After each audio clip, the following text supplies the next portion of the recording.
So I've been playing the Mario Wonder Switch 2 edition for a little while, and I wanted to give my thoughts on it since a couple months ago, I did say that I was worried about it. I didn't think there would be enough content, and it didn't look like what 2D Mario fans were hoping for exactly, since there didn't seem to be any new levels or worlds or any meaningful campaign. But after playing it, I would have to say I am pleasantly surprised. This is very good, and is definitely one of the best Switch 2 editions. I would even say that it might be better than Star-Crossed World, though that's debatable, since both of them are good in different ways. But there is actually quite a lot of content here, and it kind of recontextualizes the 2D Mario gameplay in different scenarios, so rather than having like a full new campaign with a bunch of levels, there are a bunch of unique experiences that utilize the Wonder gameplay, and I feel like it definitely feels pretty fresh here. Like, it definitely seems like there is more Wonder content. It doesn't feel like they just slapped on an extra Mario Party-esque mode to Mario Wonder. I was really worried that it would feel like that, but no, it does feel like more Wonder. But the first thing that I tried out in this expansion were the bosses, since there's a little campaign here with the Koopalings, and it's also really nice to see the Koopalings back. It's been quite a while since they've been in a new game, and even though they were pretty overused in the 2010s, the way Wonder handles the Koopalings is excellent. Like, each of them has a completely new Wonder design. Like, Wendy is a Cheep Cheep, Roy is a ghost, and Lemmy is a jester, and there's like a few others. And they all look really cool and creative, and their boss fights are excellent. I would have to say, these are not just the best boss fights in Mario Wonder, like, they're the best boss fights in 2D Mario in general. Unlike the previous 2D Mario bosses, where you would only jump on the boss's head 3 times, these actually have some very creative ways of taking the bosses down, and they all have multiple phases, and take a few minutes to beat for each of them. Like, with Lemmy, he has these, like, little ball bombs that you have to send back to him to knock down his tower. And then with Roy, you have to, like, shoot this little cannon thing at him, because you can't jump on him directly since he's a ghost. And then with Iggy, he turns into, like, a plant thing, and you have to do this, like, platforming challenge on top of piranha plants to jump up to him. And it, like, all of them are just so fun. And there's actually a little bit of challenge. They're not, like, super difficult, though there are boss rematches as well in the challenge mode that I'll get into that are actually kind of difficult, but all of them are very fun, and I would have to say they're actually more comparable to bosses in the Kirby franchise than the Mario franchise, since in Kirby, a lot of bosses do have like some interesting and creative attack patterns and ways of taking them down, and it almost kind of seems like this is a Mario equivalent to that.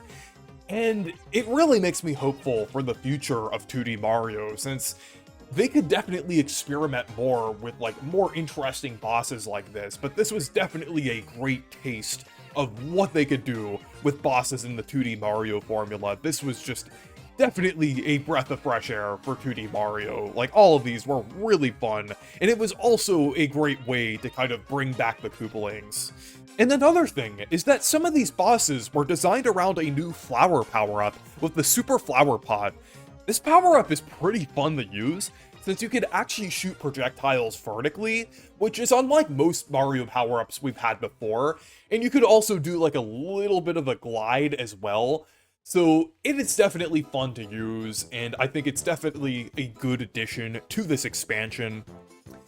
And on top of the Koopalings, there's a little more single-player content here as well, with the Toad Brigade training camp, and this is kind of like the challenges from New Super Mario Bros. U, and I would have to say, these are very good. I was a bit worried that training camp meant that it was a tutorial-esque mode, but that is not what this is at all. This is very much a challenge mode, since a lot of these challenges can get pretty difficult, which is refreshing, because I feel like the base game didn't have enough difficult challenges. I would say a lot of these are on a similar level of difficulty as New Super Mario Bros. 2's Coin Rush, as well as the e-reader levels in Super Mario Advance 4. I mean, they're not quite as hard as the Impossible Pack, but some of these can get pretty difficult. So I definitely like this edition here, and some of the challenges can include collecting coins in time, defeating the enemies in time, clearing the course in time, and then there's also some other ones as well. There are also over 70 of these challenges in total, so there is quite a lot of content and variety here. And I would say, in general, there is a decently good offering for single-player content here in this expansion. I wish there was a little more, but I am satisfied for the most part. But the main event of this expansion are the multiplayer modes, and unfortunately, I didn't get to play much of them. I did play for a little bit on my live stream earlier. I actually connected with a couple friends on GameShare, and we were able to play that way. Since most of these mini-games are for local play, I am glad that they do give you the option for GameShare, but I feel like they should have incorporated native online into all of these mini-games. I don't think there's any excuse for why they didn't.